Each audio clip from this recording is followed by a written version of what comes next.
What's going on, my favorite agents in the whole wide world? Colin here, and today is day 12 of my series. Let me read the book for you. We're doing Krista Mashore's book, Three Clients in 30 Days, and we're going to break this one down. And today we're talking about door knocking safely and why it still works, okay? Now, door knocking, guys, I get it. That is probably way outside of just about everybody's comfort zone. Understand it? I get it. I understand. But why does it still work? Why does door knocking still work? Now, guys, I'm going to tell you a little story about when I was my last real time job. I worked for a company, and we were a division of what was called Southwestern. Southwestern's parent company, the original company from it that started back like in the Civil War, was door to door book selling. They sold Bibles back at the Civil War, and they are still doing it to this day, going around selling books door to door. Now, what they do is they hire college students, they train them on how to do this. I know how to do it, and they go around selling educational books now, like, hey, make sure your kid doesn't fall behind during the summer. But they still go out and do it door to door, and there are college kids making $100,000 in 3 months selling books door to door. It's hard, it's tedious, it takes some practice, but I know the secrets. Now, I never sold books door to door, but I will say that a lot of people that worked for my company used to work for the bookseller guys, and they have all dubbed me an honorary bookseller because I know how to do this. They know I'm not scared, and I'm going to teach you everything I know about it and everything I've learned from those guys. Now, why does this still work? Why does door to door selling still work? Well, guys, face to face contact builds trust first and foremost. Okay, they are going to remember you more than they will ever remember a text message, a phone call, a voicemail, a postcard, whatever. They're going to remember the guy that came, because if you think about it, nobody's come to your door to sell anything in a long, long time. And when they do, you're usually a little upset. But we're going to find a way to make a spin on this and be helpful versus being salesy, right? It's a great way to farm your neighborhoods. Like I said, you should own your neighborhood. And this is fantastic for FISBOs and expired leads if you're looking for more traditional. If you're looking for more investments, it's fantastic for foreclosures, for tax sales, all of those kind of things, just generally distressed house. These are great ways. But you have to be safe and smart while we're doing this thing, right? I realize it, guys. This is nerve wracking. I don't want to be abducted, killed, or it's easy, guys. You're fine, but we have to keep safety in mind. Okay. So the first thing that you have to remember if you're going to go do door knocking is you have to remember you're walking up to a stranger's home. You need to respect that the same way you would expect somebody to walk up to your house. Don't walk through my flower bed. Don't walk through my yard. Use the sidewalk and be very, very respectful at all times. Okay. That is being safe. Safety is not paranoia, it is professionalism. Be safe, be professional. So here's a good rule of thumb just to start off. If it feels sketchy at all, trust your gut and leave. No harm, no foul, right? If you walk up to it, the guy answers the door, and you're weirded out. Just say, "Hey, man, I'm so sorry to interrupt. Enjoy your time. Take off."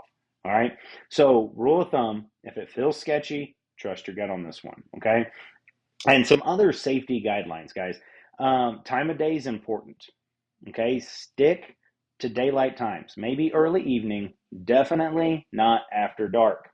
Okay.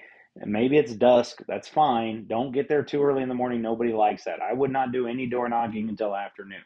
And then the next one is clothing. You need to be professional.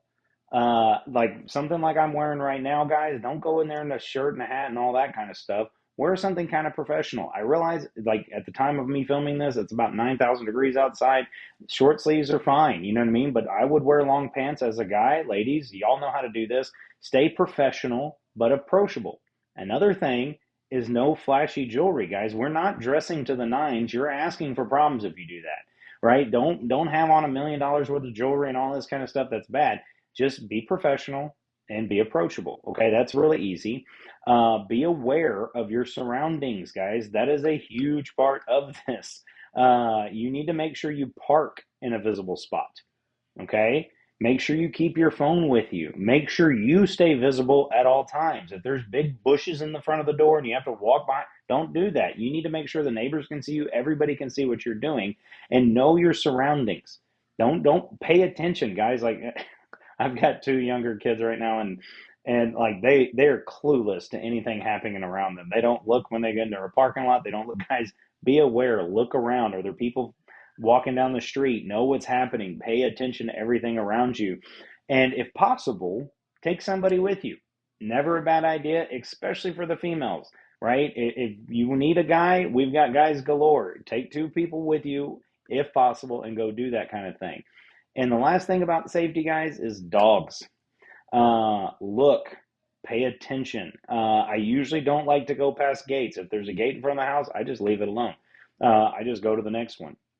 Look for a loose dog. If there's a loose dog, get the hell out of there. Just stay away from the dog. Keep an eye on the dog. That's very rare nowadays, but there's still dogs that are loose. So pay attention. Dogs are problematic. Okay. If there's a dog, go get back in your car. So we need to respect the homeowner. If we're going to go door knocking, we need to respect the homeowner. It's very simple. And I'm pretty sure if anybody's ever knocked on your door, you know what I'm talking about. They knock on the door and then they step back. If you're standing right next to the door, that's off-putting as me opening the door. I'm like, oh my God, he's right there. Everybody always steps back. There's a reason for that. You need to smile. You need to keep your hands visible. Do not put your hands in your pockets. That's threatening, okay? Don't cross your arms. Body language is terrible like this.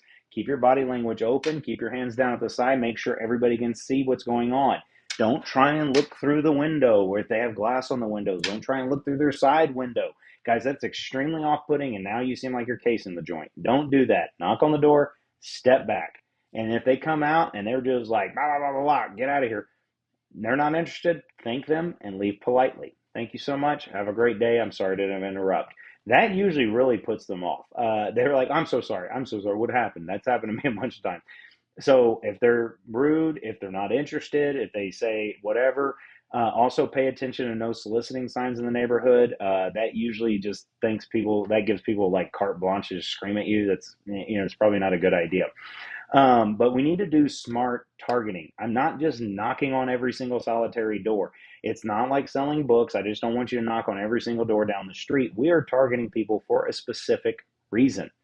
Okay, we're going to your house for a specific reason. Again, if it's traditional, it's FSBOs and expired, right? Hey, I noticed your house was for sale. Nice to meet you. My name's Colin. Can we talk for a second?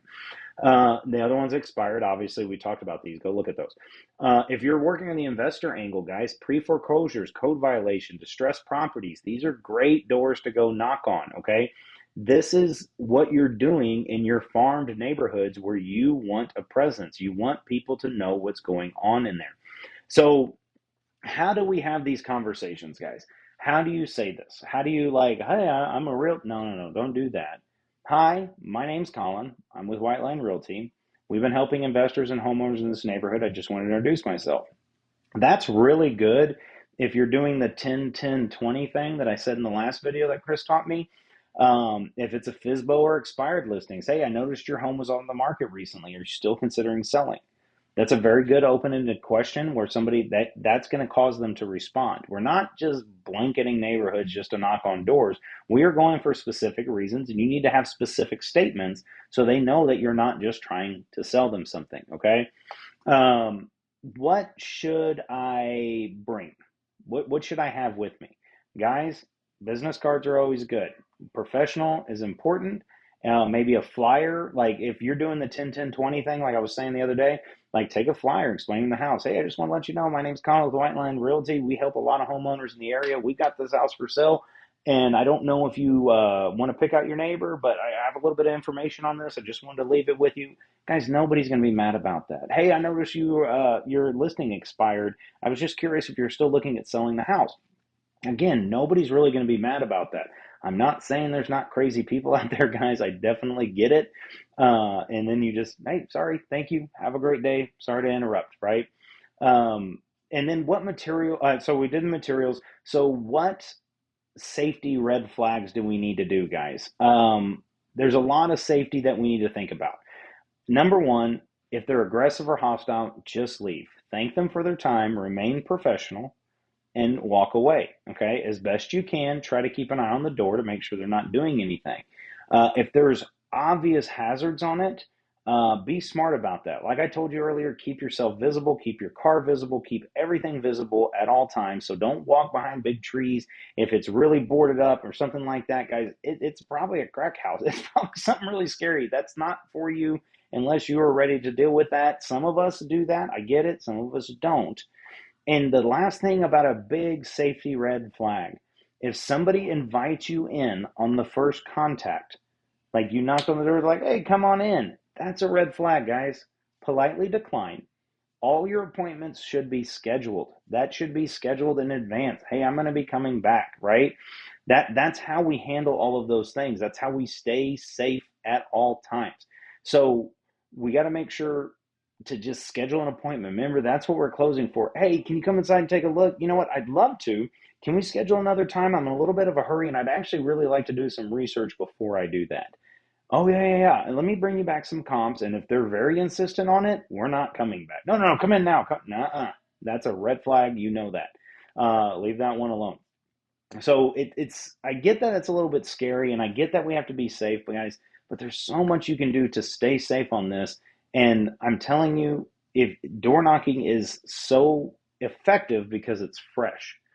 It's not what everybody else does, because I know we can send a million text messages, but nobody responds to those, especially in those kind of situations. So, what's our challenge for today? I want you to pick one neighborhood and I want you to knock on 10 doors, specific doors for a purpose. If you have a listing that you are trying to market, do the 10, 10, 20 thing. Look at that. You got 40. If you are looking for FISBOs, find those 10 FISBOs and go try it out, guys. Try it out. Log your conversations, log how it went, write it down, because you're going to learn a lot about doing these kind of things. It is still insanely effective. It's just nerve wracking. It's really, really scary to go talk to a stranger. But guys, ultimately, that's what we do in this business. If you're going to be successful, you're going to sell a lot of houses, you can't just sell to the people you know. You've got to branch out and you've got to learn how to go talk to strangers. Learn how to do it safely, learn how to do it respectfully, and learn how to do it effectively. And I'm telling you, you're going to love doing it before it's all said and done. Guys, thank you so much. Your homework assignment today is go knock on 10 doors. Find it safely. If you don't feel comfortable, find a partner to go do it with. And then that way you'll feel a lot better, but don't shy away from it because it is still effective.